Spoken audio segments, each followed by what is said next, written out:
Kajian Kitab.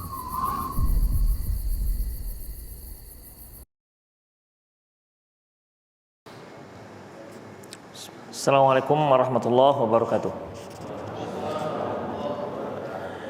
Innal hamdalillah nahmaduhu wa nasta'inuhu wa nastaghfiruh wa na'udzu billahi min shururi anfusina wa sayyiati a'malina may yahdihillahu fahuwal muhtadi wa may yudlil falan tajida lahu waliyyan mursyida.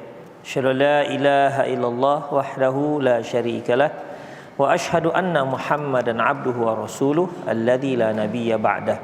Wa qala Allah Subhanahu wa ta'ala ya ayyuhalladzina amanu taqullaha haqqa tuqatih wa la tamutunna illa wa antum muslimun.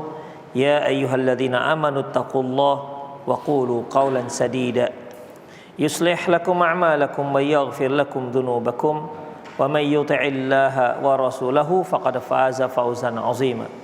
Ya ayyuhan nasu taqu rabbakumul ladzi khalaqakum min nafsin wahidah wa khalaqa minha zawjaha wa batha minhuma rijalan katsiran wa nisaa'a wattaqullaha alladzi tasaaluna bihi wal arham innallaha kana 'alaikum raqiba.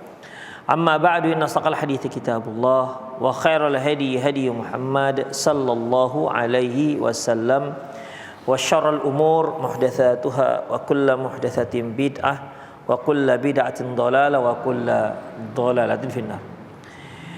Ikhwati fillah azallahu wa iyyakum, kita masuk pada kitab berikutnya, Kitabul I'tikaf. Kitabul I'tikaf, kitab yang berbicara tentang i'tikaf. I'tikaf itu yaitu tinggal di masjid, luzumul masjid. Tinggal di masjid tentunya untuk ibadah kepada Allah Subhanahu wa taala. Dan ini berlaku di 10 hari terakhir di bulan Ramadan. Babul la i'tikafa illa fi salasi illa fil masajidis salathah. Bab pertama, bab tidak ada i'tikaf kecuali di masjid yang 3. Artinya tidak sah i'tikaf kecuali di 3 masjid. Maksudnya Masjidil Haram, Masjid Nabawi, dan Masjid Aqsa. Di sini Syekh Salim bin Eid al-Hilali mengikuti pendapat guru beliau yaitu Syekh Nasrul Albani yang menyatakan bahwasanya i'tikaf itu hanya sah di 3 masjid saja. Selain 3 masjid maka i'tikaf tidak sah. Demikian ikhwah. Masjidil Haram, Masjid Nabawi, dan Masjid Aqsa. An Abi Wa'ilin qala Hudzaifah li Abdillah. Dari Abi Wa'il dia berkata, Hudzaifah berkata kepada Abdullah, qaumun uqufun baina darika wa dari Abi Musa la tughayyir. Sesungguhnya kata Hudzaifah bin Yaman kepada Abdullah bin Mas'ud, Abdullah, orang-orang sedang beriktikaf di satu tempat yang letaknya di antara kampungmu dan kampung Abi Musa al-Asy'ari. La tughayyir, kenapa kamu tidak mencegahnya? Wa qad alimta anna Rasulullah sallallahu alaihi wasallam yaqal, padahal engkau sudah tahu bahwasanya Rasulullah sallallahu alaihi wasallam bersabda, la i'tikafa illa fil masajidits tsalatsah. Tidak ada i'tikaf kecuali hanya di 3 masjid. Faqala Abdullah, la'allaka nasita wa hafidhu. Mungkin kamu lupa sementara orang lain hafal. Au akhta'ta wa asabu. Atau mungkin kamu yang salah, orang-orang yang benar. Jadi di sini Abdullah ibnu Mas'ud berkata kepada Hudzaifah bin Yaman. Jadi ketika dia melihat ada orang-orang yang i'tikaf di antara rumah ataupun kampung rumah Abdullah bin Mas'ud dan Abu Musa al-Asy'ari, mereka ini tinggalnya di Kufah. Pada waktu itu mereka tinggalnya di Kufah. Ya, antara Abdullah bin Mas'ud dan Abu Musa al-Asy'ari itu memang satu tempat. Seperti ikhwah, ketika ada seorang Abu Musa al-Asy'ari melihat ada orang yang sedang berzikir dipimpin. Kabbiru mi'ah, kata si pemimpin. Maka fakabbaru mi'ah. Orang-orang pun bertakbir 100 kali. Wasabbihu mi'ah, bertasbih 100 kali. Maka orang-orang pun bertasbih 100 kali. Abu Musa al-Asy'ari melihat mereka di masjid itu, ini cara seperti ini tidak ada pada zaman Rasulullah SAW. Tapi mereka berzikir memang. Hanya caranya itu tidak pernah didapati pada zaman Rasulullah. Makanya Abu Musa al-Asy'ari pergi ke Abdullah bin Mas'ud untuk bertanya masalah ini. Artinya kan di Kufah itu antara Abdullah bin Mas'ud dengan Abu Musa, mereka satu kampung lah, satu kota. Demikian juga ketika ada seorang laki-laki, dia punya istri. Kan terkadang seorang istri karena pas menyusui itu nggak bisa keluar, atau anaknya belum bisa menyusui sementara air susunya sudah padat. Maka suaminya lah yang mengisap, diisap, dibuang, diisap, dibuang. Namun dia terfikir ini termasuk menyusui apa tidak? Maka dia pun tanya kepada Abu Musa al-Asy'ari tentang kasus dia. Kata Abu Musa al-Asy'ari, oh kalau begitu kamu sudah jadi haram. Kenapa? Berarti kamu menjadi anak susuan. Ya di sini mungkin suami susuan ya. Kata Abu Musa al-Asy'ari, oh kamu berarti nyusu. Itu yang diisep dibuang. Gimana lagi diisep? Ditelan. Ya. Pengganti air susu. Demikian. Jadi ikhwah, laki-laki ini kurang puas tentang jawaban Abu Musa al-Asy'ari. Kok bisa seperti itu? Dia juga nggak minum, hanya dilepehkan. Akhirnya dia pergi kepada Abdullah bin Mas'ud. Nah, ini menunjukkan bahwasanya Abu Musa al-Asy'ari dengan Abdullah bin Mas'ud itu satu kampung di Kufah, daerah Kufah. Kufah itu Baghdad sekarang ini. Taib, laki-laki itu pun bertanya Abdullah bin Mas'ud tentang case dia ini. Kata Abdullah bin Mas'ud, siapa yang berfatwa itu? Yang mengatakan kamu nggak boleh lagi sama dengan istrimu karena dianggap sudah anak susuan. Abu Musa al-Asy'ari. Lantas Abdullah bin Mas'ud pegang tangan laki-laki ini menghadap Abu Musa al-Asy'ari. Dia tanya, betul kamu sudah berfatwa seperti ini? Benar. Kalau menurut kamu memang orang ini memang masa menyusui? Apakah dia memang makanannya susu, air susu? Lantas apa kata Abdullah bin Mas'ud? Sesungguhnya hukum menyusui itu berlaku untuk anak yang masih dalam usia menyusui. Kalau sudah kayak gini, jenggotnya sudah panjang, nggak dikatakan menyusui. Jadi tidak apa-apa kalau antum haus, nyusulah, ya. Dan tidak dikategorikan dalam suami susuan, enggak. Demikian. Karena itu berlaku hanya untuk anak yang usianya 2 tahun. Demikian. Apa kata Abu Musa al-Asy'ari radhiyallahu anhu? Kalau dia ini masih ada, jangan tanya aku lah, Bah. Kalau masih ada Abdullah bin Mas'ud di kampung ini, tolong jangan tanya aku, tanya dia dulu. Demikian ikhwah, rahimanallah wa iyyakum. Baik. Jadi Hudzaifah berkata kepada Abdullah bin Mas'ud, itu ada orang itikaf yang tempatnya antara rumahmu dengan Abu Musa al-Asy'ari. Kamu kan sudah tahu, kata Hudzaifah ibn Yaman kepada Abdullah bin Mas'ud, kamu kan sudah tahu bahwasanya Rasulullah pernah mengatakan la i'tikafa illa fi salasil fi masajidis salasah. Tidak ada i'tikaf kecuali 3 masjid. Kemudian Abdullah bin Mas'ud mengatakan la'allaka nasita wa hafidhu, mungkin kamu lupa, mereka yang ingat, au akhtata wa asabu, atau mungkin kamu yang salah dan mereka yang benar, artinya mereka yang dibolehkan. Demikian ikhwah rahimanallah wa iyyakum. Jadi di sini memang sampai sekarang ada khilafiyah di kalangan para ulama tentang apakah dibolehkannya i'tikaf di selain 3 masjid. Ya, kalau mazhabnya Syekh Muhammad Al-Albani dan murid-murid beliau mengatakan ya i'tikaf itu hanya ada 3 masjid. Selain 3 masjid tidak boleh i'tikaf. Karena hadisnya la i'tikafa illa fi masajidis salasah. Taib. Namun jumhur ulama mengatakan bahwasanya i'tikaf itu boleh di mana saja selama tempat itu masjid. Ya, selama tempat itu masjid. Dasarnya itu wala tubashiruhunna wa antum aakifuna fil masajid.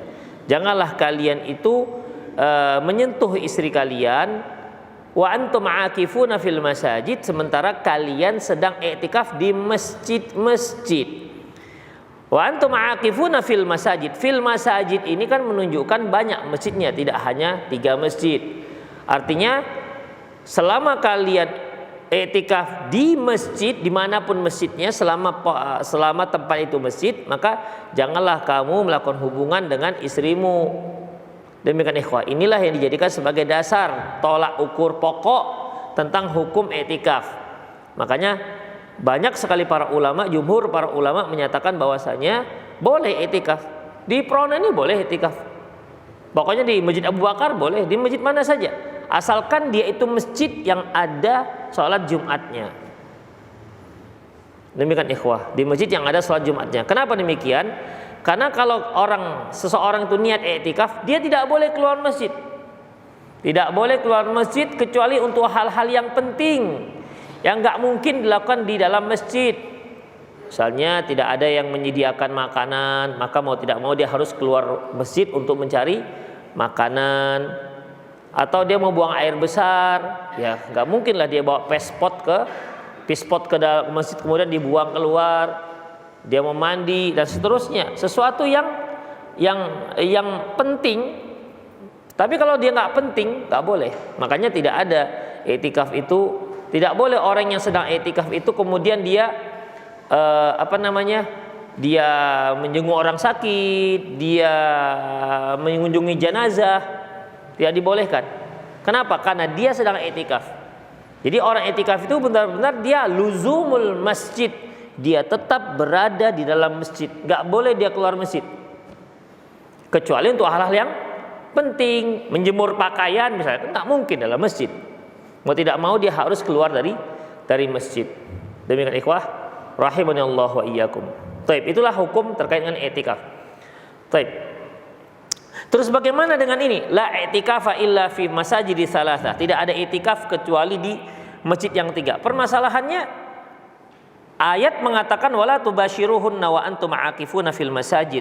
Janganlah kamu melakukan hubungan suami istri sementara kamu sedang beriktikaf di masjid. Masajid itu jamak daripada masjid, plural. Masajid artinya semua masjid. Taib. Sementara hadis itu ayat. Sementara hadis mengatakan la i'tikafa illa fi masajidi thalathah. Tidak ada i'tikaf kecuali di 3 masjid. Ini bagaimana lantas menggabungkannya? Ikhwah rahimallahu wa iyyakum. Kalau Syekh Al-Albani rahimahullah, beliau mensahihkan hadis ini. Namun banyak para ulama seperti Syekh Mustafa Al-Adawi, kata beliau hadis ini kalau hadisnya marfu itu dhaif. Artinya kalau dia hadis ini penisbatannya kepada Rasulullah sallallahu alaihi wasallam, maka hadisnya dhaif.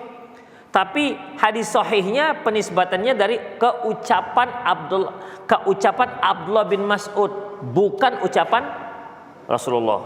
Jadi Syekh Mustafa Al-Adawi beliau lebih merajihkan bahwasanya la i'tikafa illa fi masajidis thalathah, tidak ada i'tikaf kecuali di 3 masjid. Itu ucapan Abdullah bin Mas'ud radhiyallahu anhu, bukan ucapan Rasulullah sallallahu alaihi wasallam. Lantas bagaimana mengkompromikan antara hadis dan sabda Nabi hadis dan Quran dan ayat? Maka mereka mengatakan bahwasanya wala tubashiruhunna wa antum aakifuna fil masajid. Antum aakifuna fil masajid, kalian itu beriktikaf di masjid-masjid. Artinya semua masjid boleh digunakan untuk iktikaf. Lantas bagaimana dengan hadis yang tidak ada iktikaf kecuali di 3 masjid? Maka maknanya adalah tidak ada la i'tikafa afdol min salasil masajid. Tidak ada i'tikaf yang lebih afdol, yang lebih sempurna daripada i'tikaf di 3 masjid. Itu ikhwah. Jadi bukan la di sini artinya bukan nafyu sihhah. La itu kan ada 2. Ada nafyu sihhah seperti la salata illa bi Fatihatil kitab. Tidak ada salat kecuali dengan membaca Al-Fatihah. Baik. Bagaimana status orang yang sholat kalau seandainya dia tidak baca Al-Fatihah? Kurang sempurna atau batal? Kenapa? Karena Al-Fatihah itu rukun. Jadi la salata, tidak ada salat kecuali dengan membaca Al-Fatihah, maka kita katakan tidak sah salat kecuali dengan membaca Al-Fatihah. Tapi sekarang masalah ini, la i'tikafa illa fi masajidi thalatha. Tidak ada i'tikaf kecuali di 3 masjid. Ini apa maknanya? Kalau kita katakan la-nya sama seperti Al-Fatihah tadi, berarti tidak sah i'tikafnya. Kecuali 3 masjid. Di Prona, mereka yang i'tikaf di Prona, di At-Taubah enggak sah. Mereka yang i'tikaf di masjid mana saja selain yang 3, berarti dianggap tidak sah. Kenapa? Karena la i'tikafa. Itu makna pertama, yaitu nafyu sihhah, penafian sahih, artinya tidak sah. 2, ada makna la di sini nafyul kamal. Nafyul kamal itu tidak sempurna. Jadi la i'tikafa illa fi masajidi salasah, tidak sempurna, itu dia.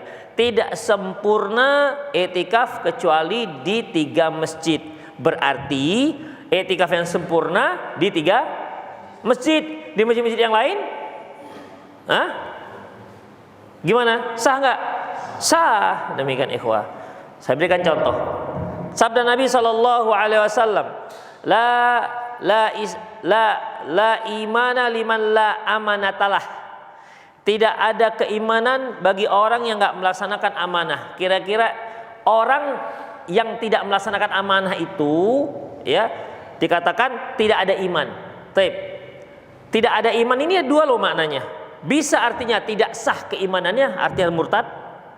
Bisa artinya la imanan, yaitu tidak sempurna keimanannya. Jadi kalau kita artikan tidak ada keimanan bagi orang yang tidak melaksanakan amanah, kalau kita artikan iman di sini, tidak ada iman di sini, tidak sah keimanannya, berarti murtad. Kalau yang pertama, makna yang pertama itu disebut dengan nafyu sihhah. Berarti bagi yang sudah punya amanah, dia nggak laksanakan amanahnya, berarti apa tadi? Mana pertama? Tidak sah. Berarti kafir, murtad. Makna kedua yaitu la imana, tidak sempurna keimanan bagi orang yang tidak melaksanakan amanahnya. Kira-kira yang mana yang betul nih? Makna pertama tidak sah dengan artian murtad, nggak ada iman lagi, atau makna kedua tidak sempurna? Tidak sempurna. Nggak ada para ulama yang mengatakan kalau mereka nggak melaksanakan amanah maka dia murtad, kafir, keluar dari Islam. Nggak ada. Demikian juga hadis selanjutnya, waladina liman la ahidalah. Tidak ada agama bagi orang yang tidak menepati janji. Tidak ada agama kalau kita artikan maknanya nafyu sihhah, penafian sahih, artinya tidak sah. Tidak ada agama berarti apa artinya? Ateis. Bukan Islam. Makna kedua tidak ada agama dengan artian tidak sempurna agama. Kalau kita artikan yang pertama, tidak ada keimanan, tidak ada agama, artinya tak punya agama, berarti murtad, ateis bagi orang yang tidak melaksanakan menepati janji. Atau makna kedua, tidak sempurna agama seseorang bagi yang tidak menepati janji. Ini yang mana ini? Yang kedua, ikhwah. Bahaya sekali kalau ada orang janji jam berapa kita kumpul, jam 9, datangnya 11. Oh, la imana wala dina liman la ilaha. Tidak ada agama bagi orang yang tidak menepati janji. Berarti ente murtad karena ente tidak punya agama. Rasulullah mengatakan, ente yang salah mengartikan hadisnya. Hadisnya nggak salah, dia yang salah mengartikan. Demikian ikhwah. Ini bahaya yang begini-begini ikhwah. Ya, bahaya yang begini-begini. Kalau dia salah mengartikan, dikafirkannya semua orang nanti. Antum nggak punya amanah. Saya titip 5.000 tapi antum belanjakan, tak punya amanah, murtad. Aduh, gara-gara 5.000 murtad karena nggak megang amanah. Bahaya seperti ini ikhwah. Makanya ya, la itu di situ ada 2, nafyu sihhah wa nafyul kamal. Nafyu sihhah tadi apa maknanya? Nafyu sihhah, bukan nafyu kamal. Tidak sah. Nafyu sihhah itu tidak sah. Nafyu kamal tidak sempurna. Disinilah para ulama mengkorelasikan, mengkompromikan antara ayat wala tubasyiruhunna wa antum aakifuna fil masajid, janganlah kalian melakukan hubungan suami istri sementara kalian sedang i'tikaf di masjid-masjid dengan sabda Nabi sallallahu alaihi wasallam atau yang sahih yaitu ucapan Abdullah bin Mas'ud, la i'tikafa illa fi masajidi thalathah. Baik, kita lihat min fiqhil bab. Penulis buku ini mengartikan la i'tikaf itu tidak sah. Demikian ikhwah, ya.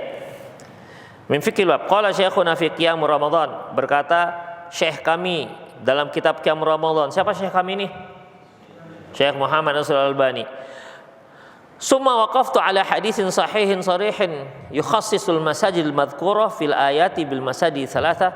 Kemudian saya melihat hadis sahih ini yang sangat jelas mengkhususkan masjid-masjid yang ada dalam ayat dengan masjid yang 3. Jadi Syekh Muhammad Nasir Al-Albani mengatakan wa antum akifuna fil masajid, ini kan sangat umum. Kalian i'tikaf di masjid-masjid, dikhususkan masjid yang dimaksud adalah masjid yang 3, yaitu Masjidil Haram, Masjidil Nabawi dan Masjidil Aqsa. Yang kata Rasulullah satu salat di Masjidil Haram sama dengan 100.000 kali salat.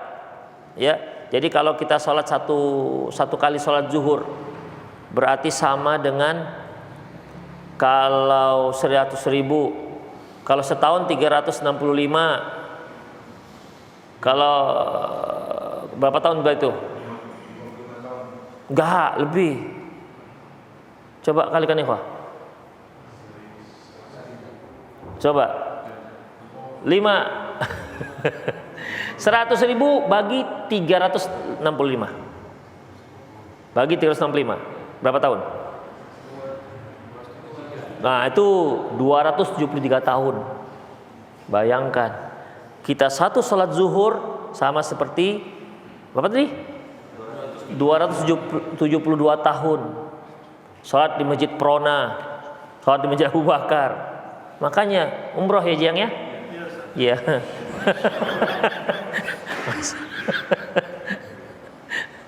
Demikian ikhwah rahimanallah wa iyyakum. Itulah dia. 100.000 nggak tanggung. Tapi sayangnya begitu ikhwah. Kadang-kadang jamaah kita ini lebih senang dia jalan-jalan gitu. Senang jalan-jalan, akhirnya terlewatkanlah 1 atau 2 sholat. 1, 2 sholat. Kita itu di sana, masa dilewatkan 1 sholat? 1 sholat itu sama dengan 100.000 loh. Jangan dilewat-lewatkan. Demikian. Sekarang kan ada yang program-program jalan-jalan, program Taif gitu kan. Itu kan paling tidak 1 hari. Pergi pagi, pulang petang. Pulangnya kapan tuh Jam? Sore. Berarti 2 sholat. 2 sholat lewat. Kali 200.000. Kali 270 tahun. Kali 2. Bayangkan, ngapain saya jalan? Di sini aja jalan-jalan di Medan banyak tempat jalan. Demikian. Di sana tuh full ibadah. Demikian ikhwah, harus hitung-hitung lah kita kalau ibadah ya kan. Udah ibadahnya mahal, bukan seperti kita pergi ke Sambu. Demikian. Ini ibadah mahal. Jadi manfaatkan waktu sebaik-baiknya untuk ibadah di Masjidil Haram. Ketika kita di Nabawi, manfaatkan habis-habisan di Masjid Nabawi. Ketika kita Masjidil Haram, manfaatkan habis-habisan di Masjidil Haram. Demikian ikhwah. Nabungnya kita belum tentu bisa 2 kali, 3 kali, 4 kali. Belum tentu, mungkin sekali seumur hidup. Allahu a'lam bissawab. Itulah ikhwah. Kalau di Masjid Nabawi sebanding dengan 1000 kali. Kalau sholat di Masjid Aqsa, di sini ada khilafiyah. Sebagian mengatakan 500, sebagian mengatakan 250. Itu ikhwah. Baik. Kemudian, wa huwa qaulu la i'tikafa illa fi masajidi thalathah, yaitu berdasarkan sabda Nabi sallam, tidak ada itikaf kecuali di masjid yang 3. Wa qad qala bihi minas salafi fi ma ittala'tu Hudzaifah ibnu Yaman, dan sesungguhnya telah berkata dari kalangan orang-orang salaf terdahulu, ya, para sahabat, orang salaf terdahulu, para sahabat, ini telah dikatakan, diucapkan oleh Hudzaifah ibnu Yaman, wa Sa'id bin Musayyib, wal Atha, illa innahu lam yadhkurul Masjidil Aqsa. Hanya saja mereka enggak menyebutkan Masjidil Aqsa. Mereka hanya menyebutkan Masjid Nabawi dan Masjid Haram. Wa qala ghairuhum fil masjidil jami' mutlaqan. Namun banyak lagi mengatakan bahwasanya mengatakan masjid silahkan di masjid mana saja. Ya, di masjid mana saja, mutlak. Pokoknya selama dikatakan masjid maka dibolehkan i'tikaf. Wa khalafa akharuna faqalu walau fi masjid baitih. Namun ada juga yang mengatakan tidak apa-apa dia i'tikaf walaupun masjid yang ada di rumahnya. Masjid di sini ikhwat tentunya bukan masjid umum. Kan biasanya kalau ada yang punya rumah besar, biasanya dibuat musola itu di sudut, dibuat pagar gitu kan. Demikian, diukir-ukirlah depannya itu ada baca Quran, tandanya kalau mau sholat di sini. Sebahagian ada yang mengatakan kita nggak masjid lah kita namakannya, kita biasa namakan apa, musola. Musola yang di rumah ya untuk kita aja, untuk kalangan penghuni rumah. Taib. Ada yang menyebutkan ya di situ juga dikatakan bisa i'tikaf. Karena dia memakai kalimat masjid. Masjid itu kan dari kata-kata sajadah. Sajadah yasjudu, sujud, yasjudu tempatnya masjidan. Jadi kalau antum sholat dimanapun antum berada, misalnya antum berada di mana nih, di kamar, tempat antum sholat itu dikatakan masjid. Demikian ikhwah. Di mana lagi antum pergi? Pergi kemana nih? Pergi mau ke Siantar atau ke Rantau Prapat, kemudian masuk waktu sholat di sawit-sawit, antum gelarlah di situ sajadah. Maka tempat antum sholat itu dikatakan masjid, karena tempat sholat, tempat sujud. Demikian. Tapi yang dimaksud dengan hadis ini adalah bukan masjid yang itu, bukan masjid tempat kita sujud, tapi yang dimaksud adalah sebuah bangunan yang memang tempat berkumpulnya kaum muslimin untuk melaksanakan sholat yang 5 waktu. Masjid ini yang dimaksud. Jadi bukan masjid di rumah masing-masing. Demikian ikhwah. Enak juga ya kalau bisa i'tikaf di masjid rumah masing-masing ya. Ya kan? Tinggal dek rendang gitu. Dek jus. Demikian. Baik, demikian ikhwah rahimanallahu wa iyyakum. Jadi wa khalafa akharun faqalu walau fi masjid baiti. Dan yang lain mengatakan boleh walaupun di masjid rumahnya, kata mereka. Wala yakhfa anna al-akhdha bima wafaqa hadisi minha huwa alladhi yanbaghi al-masiru ilaihi Allah Subhanahu wa taala alam. Dan tidak diragukan lagi bahwasanya mengambil pengamalan sesuai dengan hadis ya itu lebih baik. Wallahu a'lam bishawab. Nomor 2, waqala hafizahullah fi sahihah wa alam anna al-ulama ikhtalafu fi syartiyatil masjid al-i'tikafi wa sifatihi. Ketahuilah bahwasanya para ulama berbeda pendapat apa syarat masjid yang bisa dijadikan tempat i'tikaf. Walaysa fi dzalika ma yasihul ihdaj bima siwa qaulu ta'ala wa antum aakifuna fil masajid. Tidak ada satupun hadis yang sahih yang bisa dijadikan sebagai alasan data utama pijakan kecuali hanya firman Allah wa antum aakifuna fil masajid. Dengan artian berarti hadis yang disahihkan oleh Syekh Albani ini ya sebagian ulama lain mendhaifkan. Seperti yang kita katakan tadi.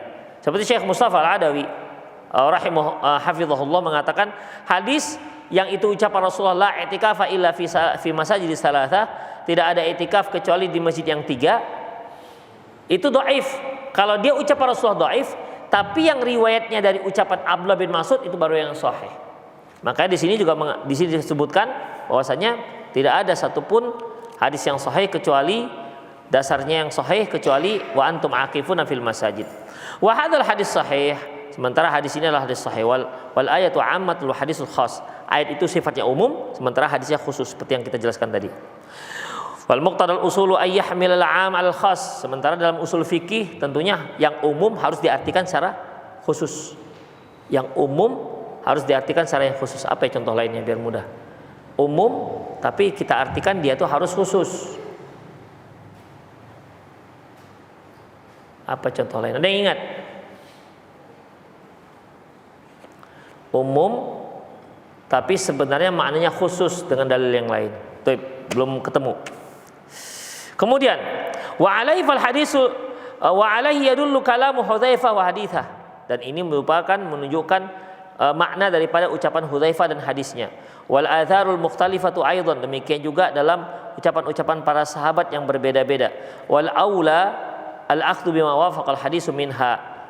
Dan yang tentunya lebih utama lagi kita mengambil apa yang sesuai dengan hadis Nabi sallam, kaqauli Sa'id bin Musayyib, sebagaimana hadis Sa'id bin Musayyib, la i'tikafa illa fi masajidin Nabi, tidak ada i'tikaf kecuali di masjid Nabi. Akhrajahu Ibnu Abi Syaibah wa Ibnu Hazm bisanad sahih anhu, diriwayatkan oleh Ibnu Abi Syaibah, Ibnu Hazm dengan sanad yang sahih. Tapi intinya ya itulah tadi yang kita katakan tadi di muqaddimah ya. Taib, kita masuk pada bab berikutnya. Babul la i'tikafa illa bisawm. Bab tidak ada i'tikaf kecuali dengan cara berpuasa. Jadi artinya kalau orang nggak puasa nggak ada i'tikaf. Jadi cuma mau tinggal di masjid aja dia. Dia mau ibadah pada malam hari terus puasa apa enggak? Enggak. Berarti ikhwah, wanita haid boleh nggak i'tikaf? Wanita haid boleh nggak i'tikaf? Nggak boleh, karena i'tikaf itu harus disertai dengan puasa. Mereka yang puasa baru boleh i'tikaf. Demikian ikhwah. Ini seperti kita katakan tadi, yang sedang kita bicarakan adalah i'tikaf, yaitu di 10 malam yang terakhir di bulan Ramadan. Qalat Aisyah radhiyallahu anha was sunnatu fi man i'takafa anna ayyasum. Aisyah radhiyallahu anha mengatakan bahwasanya sunnahnya, aturannya bagi siapa yang i'tikaf dia harus puasa. Enggak boleh orang i'tikaf itu enggak puasa. Wa fi riwayatin la i'tikafa illa bisawm. Tidak ada i'tikaf kecuali dengan melaksanakan ibadah puasa. Min fiqhil bab qala Ibnu Qayyim al-Jauziyah fi Zadul Ma'ad. Berkata Ibnu Qayyim al-Jauziyah dalam kitab Zadul Ma'ad, walam yunqal anin nabi sallallahu alaihi wasallam anna i'takafa muftiran faqat. Tidak ada satupun riwayat yang menyatakan bahwasanya Rasulullah itu pernah i'tikaf dengan tanpa puasa. Enggak pernah.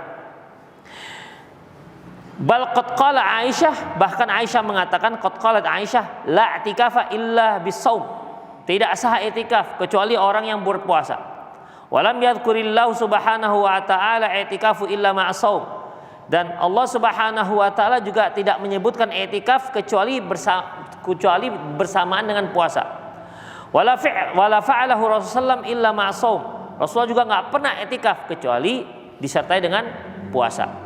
Fal qaul rajih fid dalil alladhi alaihi jumhur salaf. Maka pendapat yang kuat menurut dalil dan ucapan jumhur, mayoritas para ulama dahulu, para jumhur salaf, anna shauma syartun fil i'tikaf, bahwasanya puasa itu syarat sahnya i'tikaf. Jadi ikhwah, kalau ada yang enggak puasa ya maka tidak sah i'tikafnya. Muncul permasalahan, kalau dia sakit i'tikaf dia di masjid, dia puasa, di hari kelima sakit dia. Mungkin panitia masjid enggak menyediakan makan, jadi kurang gizi dia di situ misalnya. Atau kadang-kadang sahur, kadang-kadang enggak. Karena karena kurangnya dana panitia.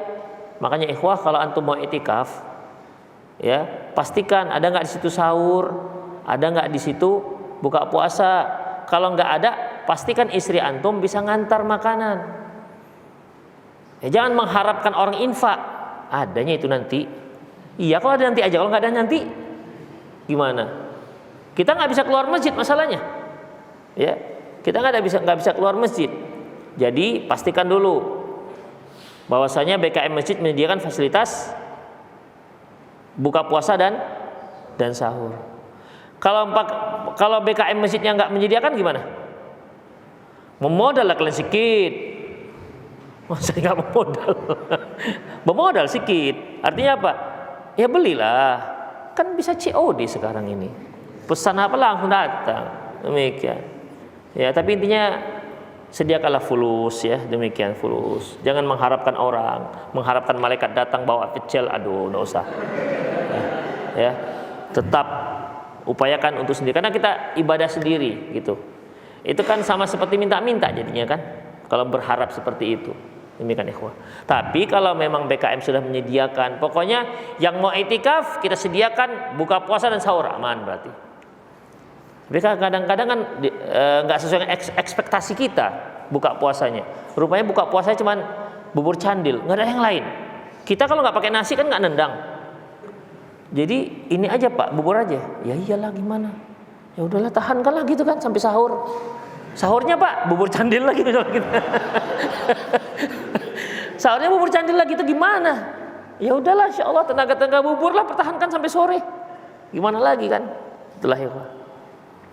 Baik. Selanjutnya ikhwah. Jadi anna shaum syartun fil i'tikaf. Puasa itu syarat i'tikaf. Wa huwa alladhi kana yurajjihu Syekhul Islam Abu Abbas Ibnu Taimiyah. Inilah pendapat yang dirajihkan oleh Ibnu Abbas Ibnu Taimiyah. Wa hadza ma dhahaba ilai Ibnu Umar, Ibnu Amr. Inilah yang dipegang oleh Ibnu Umar, Ibnu Amr. Beda ya Ibnu Amr dengan Ibnu Umar. Ibnu Abbas, Urwah bin Zubair, wa Zuhri wa ghairihim dan lainnya. Nomor 2, la yushra' liman qasada al-masjid lis-salati aw li ghairiha ay yanwi al-i'tikaf fihi biqaul nawaitul i'tikaf ma dumtu fil masjid. Ini perhatikan ikhwah, ini penting ini.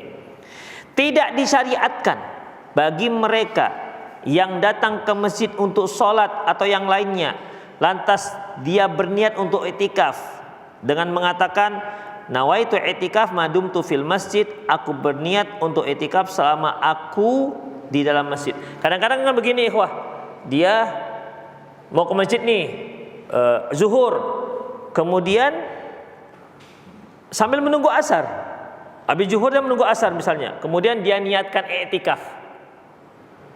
Saya berniat i'tikaf sampai nanti waktu asar. Di sini ternyata la yushra', tidak disyariatkan. Ini bukan i'tikaf seperti ini yang dibahas. Ya, jadi tidak ada disyariatkan. Dikarenakan 2 sebab. Pertama, al-awwal annahu la i'tikafa illa fi masyari salasah.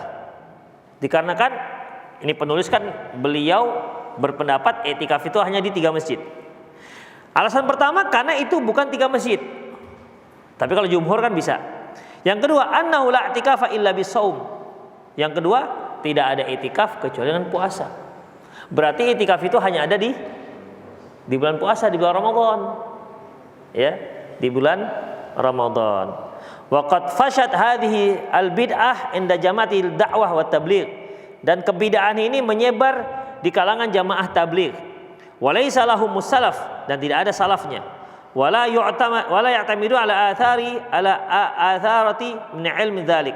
Dan tidak ada satupun dasar dari para ulama-ulama salaf terdahulu. Jadi demikian ikhwah rahimallah. Sebenarnya kalau kita habis sholat zuhur kemudian menunggu sholat asar, itu tidak usah diniatkan i'tikaf. Kita menunggu saja. Itu Rasulullah mengatakan barang siapa yang menunggu sholat, barang siapa yang setelah sholat menunggu sholat berikutnya, maka disebut sedang ribat. Ribat itu bertahan dalam melaksanakan ibadah kepada Allah Subhanahu wa taala, dan dia dihitung sebagai orang yang sedang sholat walaupun nanti tertidur dia di masjid, tapi niatnya kan menunggu sholat berikutnya, maka dia dianggap seperti sedang sholat. Demikian ikhwah. Jadi tidak perlu pakai diniatkan,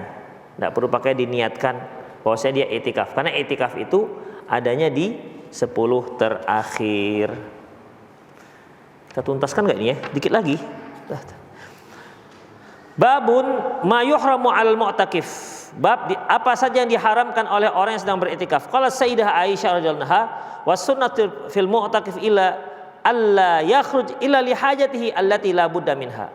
Sunnahnya orang iktikaf tidak boleh keluar masjid kecuali untuk keperluan yang mendesak. Ya. Kalau yang enggak mendesak enggak boleh. Wala ya'udu maridhan. Dia tidak disunnahkan untuk menjenguk orang sakit. Wala yamusal mar'ah, tidak boleh menyentuh wanitanya. Wala yubashiruha, dan juga tidak boleh lakukan hubungan suami istri. Wala i'tikafa illa fi masajid jamaah, dan tidak ada i'tikaf kecuali di masjid yang ada jamaahnya. Min fiqhil bab, la yakhrul mu'taqif fil masjid illa li hajatil isnadi alladzi la budda minha. Bahwasanya seorang yang sedang beriktikaf di masjid tidak boleh keluar dari masjid kecuali untuk kebutuhan yang penting, kal bauli wal ghaiti wal wudu, seperti buang air kecil, buang air besar, berwudu, wa kullu ma yahtaju ilaihi insan, dan apa saja yang memang dibutuhkan oleh manusia. Li hadithi Aisyah al-muttafaqun alaih, berdasarkan hadis Aisyah yang diriwayatkan oleh Imam Bukhari Muslim, wa kana la yadkhul bait illa li hajatil insan idza kana mu'takifan. Bagi orang yang sedang beriktikaf, dia enggak boleh pulang ke rumahnya kecuali untuk suatu keperluan. Ya mungkin ngantarkan baju kotor atau jemput makanan kalau istrinya enggak sempat ngantar. Boleh, ya. Mandi misalnya, kalau di masjid enggak bisa mandi, kan ada juga masjid itu yang hanya ada WC aja yang ada. Tempat mandi enggak ada. Maka mandi keperluan enggak ya? Keperluan mendesak enggak? Mandi. Misalnya nih di tempat kita tuh, di tempat masjid itu tak ada tempat mandi, yang ada hanya WC. Boleh nggak kita pulang untuk mandi? Apakah mandi itu sebuah kegiatan yang penting, yang darurat? Kalau dia bau, antum misalnya bau ya, kemudian kalau dia bau, kalau nggak bau, kan ada jenis orang itu memang bangsa bau badannya. Jangankan 1 hari, seperempat hari udah bau dia. Demikian. Ya kalau ini penting lah ya. Dia etikaf, ada bersama kawannya pula, gitu kan. Apa nggak pingsan kawannya nanti? Oke, kalau dia nggak bau gimana? Kan kita kalau mandi di Indonesia nih, mandi ini kan bukan dikarenakan bau. Dikarenakan apa? Hah? Kebiasaan aja sebenarnya, nggak panas juga mandi juga ya. Ya, kebiasaan. Aib kalau orang tahu kita nggak mandi kan? Ya kan? Misalnya udah cantik lah ini, udah steady lah kita misalnya, udah percikannya wangi. Kemudian kita bilang kan kawan, tadi sebenarnya nggak mandi. Begitu. Padahal kita sudah wangi, udah rapi kan begitu, ganti baju, tapi nggak mandi. Jadi untuk Indonesia, Asia Tenggara ini umumnya memang mandi itu harus setiap hari, minimal sehari sekali. Ada di sini yang udah 2 hari nggak mandi? Demikian. Padahal kalaupun dia sudah 2 hari nggak mandi, kenapa rupanya? Yang penting kan pakai sabun wajah, ya kan, parfum, kan udah oke. Gosok gigi, mandi pas foto, cukup gini aja, cukup kan? Kan nggak ada masalah sebenarnya kan? Demikian. Tapi itu memang suatu aib. Jadi sebenarnya bukan nggak darurat kalau masalah mandi. Ya kalau memang antum masalahnya memang harus penting kali mandi, carilah masjid yang ada mandinya, kamar mandinya. Kemudian juga ikhwah rahimallahu wa iyyakum, ada nggak kamar mandi dalam masjid? Tetap di luar masjid kan? Tetap di luar masjid. Jadi mau tidak mau, walaupun masjid itu punya kamar mandi, tetap antum harus keluar masjid. Karena nggak boleh kamar mandi dalam masjid, pasti di luar masjid. Demikian ikhwah. Jadi tergantung antum lah, kira-kira penting mandilah ya. Kalau antum merasa busuk, antum tolonglah mandilah, tolong. Kasihan masjid ini. Tadi masjid ini tenang, datang antum rusak suasana gitu. Misalnya begitu, maka mandilah dia ya. Demikian. Tapi kalau nggak mandi juga nggak apa-apa ya, nggak masalah insyaallah. Nomor 2, la yahil mutakif ayyamusal mar'ah au yubashiruha wa sayati fi babil mustaqil. Tidak boleh bagi seorang mutakif itu dia menyentuh wanitanya atau menyentuh wanita atau melakukan hubungan intim, dan akan dibahas di tempat yang khusus, pembahasan khusus. Nomor 3, la ya'udul maridun, tidak menjenguk orang sakit, wala syadul janazah, tidak boleh takziah. Wa in kharja batala i'tikafu, kalau dia keluar batal i'tikafnya. Kalau dia keluar batal i'tikafnya. Jadi ikhwah, kalau kita i'tikaf keluar tah ngapain begitu? Tah nampak layangan, ngejar layangan dia balik lagi. Demikian, batal i'tikafnya. Batal i'tikafnya. Demikian ikhwah. Satu halaman lagi nih, cuman lanjut. 3 lagi lah ya. Bab yang keempat, babun nahyal mu'takif 'anil mubasyarah. Bab larangan orang yang sedang beriktikaf itu melakukan hubungan suami istri. Dalam surah Al-Baqarah ayat 187 Allah berfirman, wala tubashiruhunna wa antum aqifuna fil masajid. Janganlah kalian melakukan hubungan intim sementara kalian i'tikaf di masjid. Min fiqhil bab, yuhramu al mu'takif ayyujami'a imratahu lailan wa naharan hatta yaqdi i'tikafahu. Diharamkan bagi orang yang sedang beriktikaf melakukan hubungan intim dengan istrinya baik siang maupun malam hari sampai selesai i'tikafnya. Nomor 2, al-jima'u yubtil i'tikaf kama huwa zahirul ayat. Bahwasanya jima ataupun hubungan suami istri itu membatalkan i'tikaf. Bagaimana kalau malam? Semalam. Misalnya malam dia kan pulang dia ke rumah. Selesai, balik dia, mandi dia, balik dia. Maka batal i'tikafnya, enggak boleh. Ya, enggak boleh. Walidzalika qala Ibnu Abbas radhiyallahu anhuma, demikian oleh karena itu Ibnu Abbas mengatakan, idza jama'al mu'takif batala i'tikafuhu wasta'nafa, apabila seorang yang sedang i'tikaf itu melakukan hubungan intim, maka batallah i'tikafnya, wasta'nafa, diulang dari awal. Nomor 3, la kafarata 'alal mu'takif idza jama'a zaujatah. Tidak ada kafarah bagi orang yang sedang i'tikaf jika dia melakukan hubungan dengan istrinya. Li'adami wurudi syai' fi dzalika an Rasulullah wa ashabi. Karena memang tidak ada dasarnya harus ada kafarah. Jadi seorang sedang i'tikaf, kemudian dia melakukan hubungan intim jam-jam 8 pagi, ada nggak kafarahnya? Hah?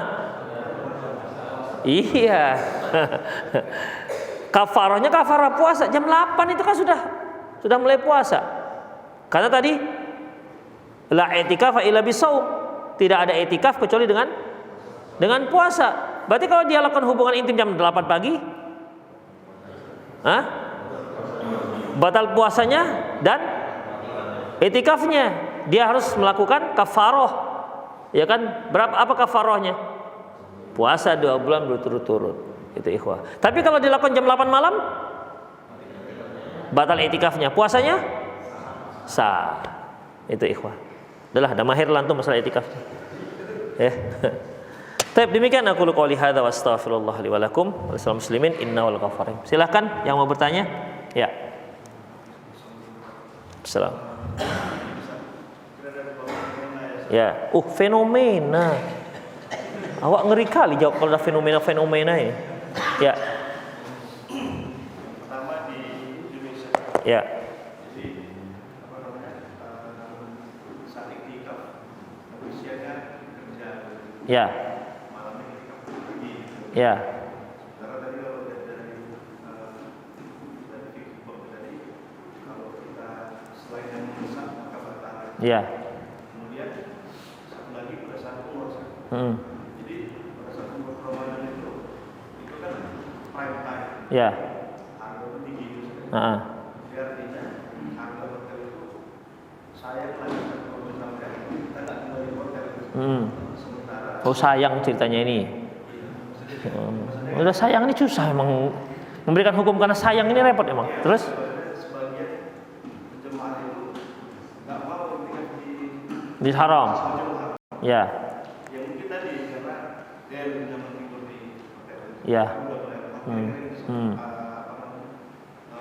Pendapat. Ya. Kalau kita kayak Ustaz tadi hitung-hitungan kalau kita nggak mau di hotel. Ya. Sebagian itu udah mahal ya. Kamar. Ya. Itu kalau mandi makan mungkin ada yang mendesak. Kalau tidur. Iya.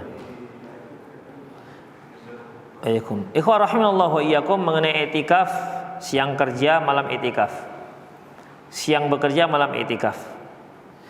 Kalau kita lihat dari hadis yang telah dibaca tadi disampaikan ditulis oleh Syekh Salim bin Hilali, beliau berpendapat bahwasanya ya i'tikaf itu ya tinggal di masjid 24 jam selama 10 hari.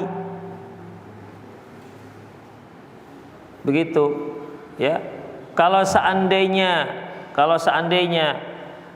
dia keluar tanpa ada kepentingan, ya batal i'tikafnya. Itu ikhwah. Jadi gimana dengan yang kerja siang malam i'tikaf? Ya. Allahu a'lam bissawab, ya tidak, kalau dari ini yang kita bahas tadi, ya enggak ada i'tikaf dia hanya ribat. Ribat itu bertahan di masjid untuk melakukan amalan-amalan. Ada lagi dia i'tikaf 24 jam memang 10 hari. Tapi bawa laptop dia. Bawa laptop kan pakai tenda, kerja dalam masjid ya. Pakai wifi masjid lagi. Demikian, semakin nyaman. Ada yang i'tikaf bawa apa namanya? Bawa laptop, nonton Netflix dia. Nonton Netflix apa? Netflix. Hah? Apa?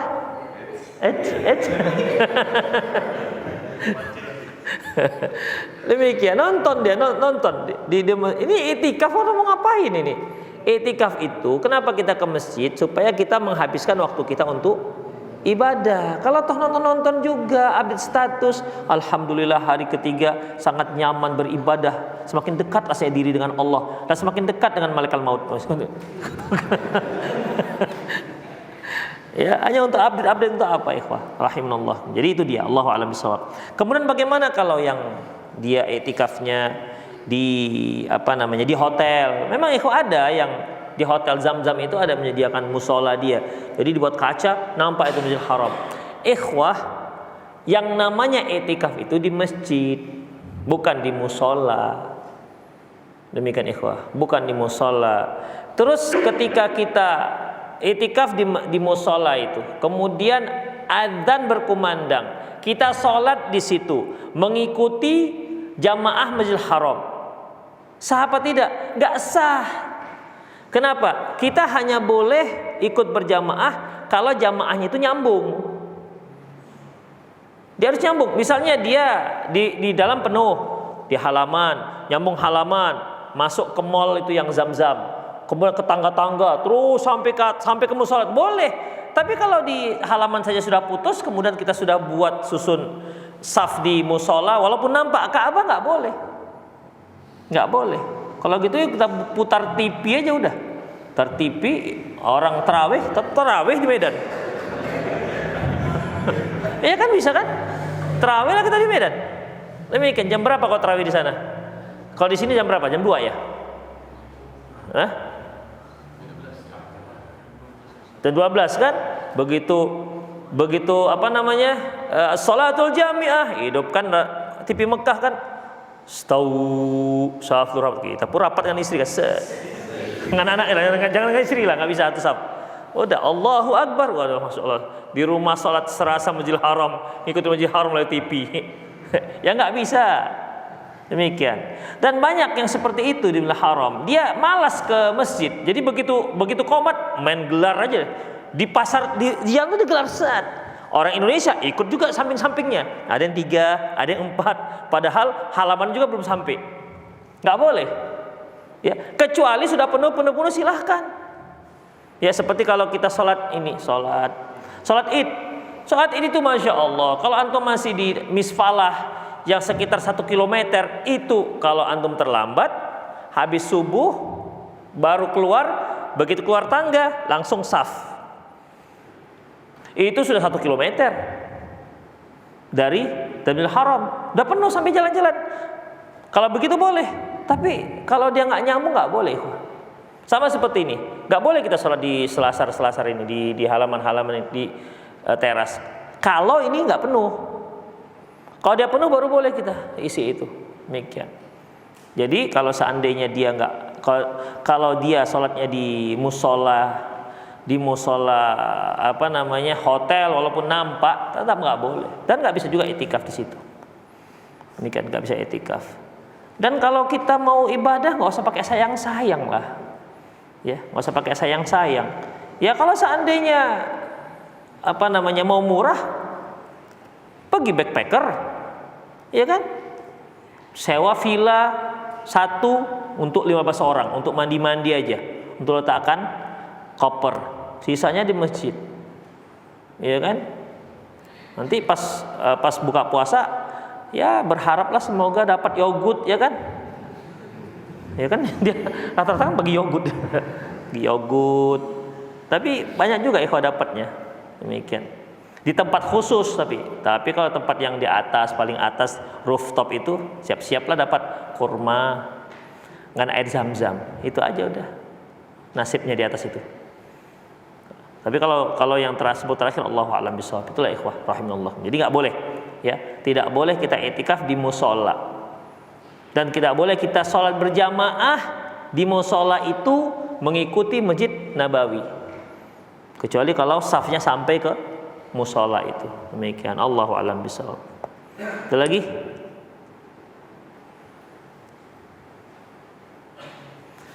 Atau di 0813 600 661. Apa kabar Ustaz? Semoga antum dan keluarga selalu dalam kelindungan.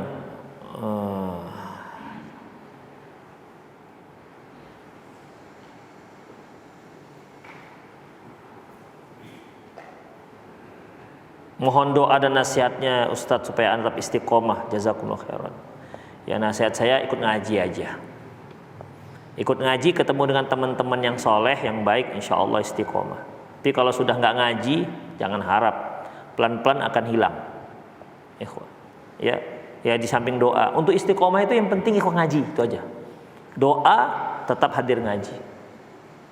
Karena kalau kita doa tak hadir ngaji, kita kan ngaji itu paling seminggu berapa kali dan hanya berapa jam. Bertemu dengan teman-teman kerjaan kita itu berapa puluh jam. Makanya besar kemungkinan pengaruh mereka itu lebih besar dengan kita ketimbang pengajian kita. Makanya kalau nggak ngaji sama sekali, tapi sebenarnya walaupun misalnya seminggu sekali, seminggu dua kali, walaupun hanya sejam kita tekun, insya Allah dia berpengaruh terhadap diri kita. Adapun pengaruh teman-teman kita yang mungkin sekian puluh jam, insya Allah bisa kita jaga. Tapi kalau nggak ngaji sama sekali, sementara hari-hari kita bertemu dengan kawan-kawan dunia kita, namanya juga kita di kantor, ikhwah. Kita di kantor, sebuah instansi. Di situ orang ngumpul untuk mencari dunia. Antum tahu sendirilah untuk orang mencari dunia, nggak semuanya ikhlas. Umumnya, ya sikut kiri, sikut kanan, sikut kiri, angkat atas, injak bawah, kan begitu. Namanya juga dia mau mendapatkan duit. Nggak usah jauh-jauh, di masjid aja pun ada orang bertengkar.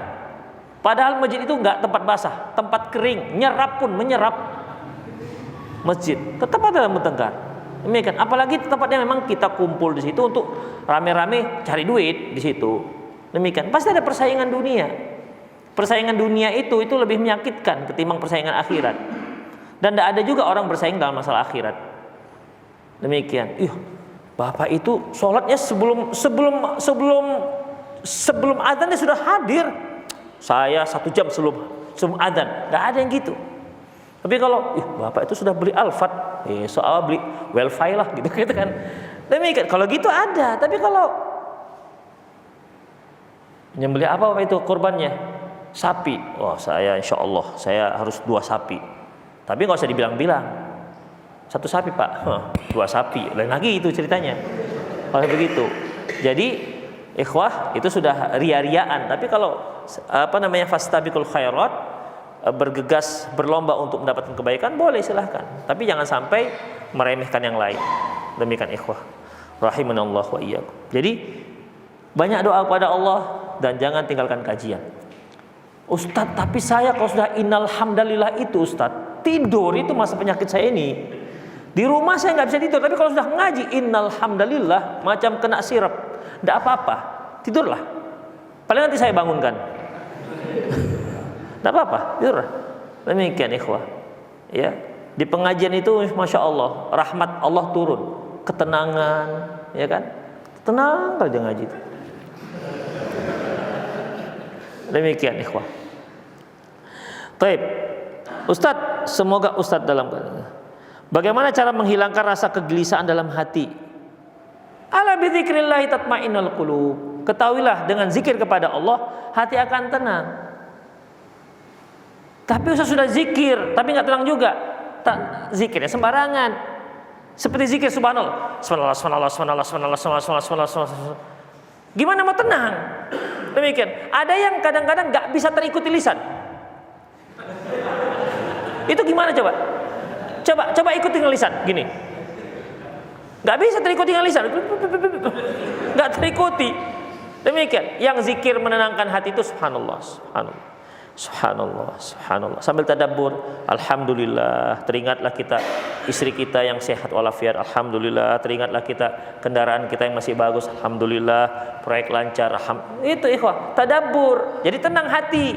Bukan hamlah, hamlah, hamlah, hamlah, hamlah, hamlah, hamlah, apa hamlah, hamlah, hamlah. Apa hamlah, hamlah, hamlah? Demikian. Kadang ada zikir itu la ilaha illallah kan, tahlil la ilah. Itu saking cepatnya la itu sampai dengar itu. Demikian. Ya enggak ditadaburkan. Jadi ala bidzikrillah tatmainnul qulub. Dengan zikir kepada Allah hati akan tenang. Allah yang menciptakan kita, Allah pemilik hati kita, Allah yang tahu resep hati supaya tenang. Artinya tadabbur dengan zikir, ya. Kita zikir pagi sore, asbahna wa asbahna lillah. Zikir artinya kita fahami, kita tadabburi, itu akan tenang insyaallah. Demikian ikhwah, insyaallah. Kalau masalah cobaan, musibah, nggak ada musibah yang lebih besar melainkan musibah yang dicobakan Allah kepada para nabi dan rasul. Inna asyaddan nas bala al anbiya. Sesungguhnya orang yang paling dahsyat cobaannya adalah para nabi. Summal ladzina yalunahum, kemudian orang setelah mereka. Semakin soleh dia, semakin berat cobaannya. Tapi siapakah orang yang paling bahagia, ikhwah? Hah? Yang paling tenang di dunia ini siapa? Nabi dan Rasul. Demikian. Padahal mereka yang paling besar cobaannya, yang paling berat cobaannya, tapi paling tenang mereka. Mereka paling senang dapat ketenangan di muka bumi ini. Antum mau pilih mana? Kaya tapi gelisah, miskin tapi tenang. Kaya tapi tenang. Nggak ada pilihan itu. Pilihannya dua. Miskin tapi tenang, kaya tapi gelisah. Nggak berani milih.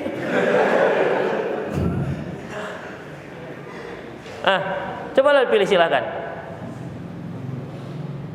Tetap kaya tapi tenang.